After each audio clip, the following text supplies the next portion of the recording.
با درود دوستان عزیز، شما فرض کنین خدا باوران به این باور هستند که خدا جهان را با وسعت 23 تریلیون سال نوری آفریده.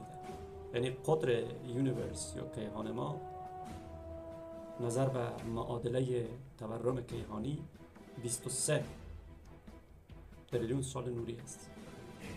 اما این خدا با همین بزرگی خودش، خدای مسلمانان، در اون بالاها نشسته چیکار میکنه؟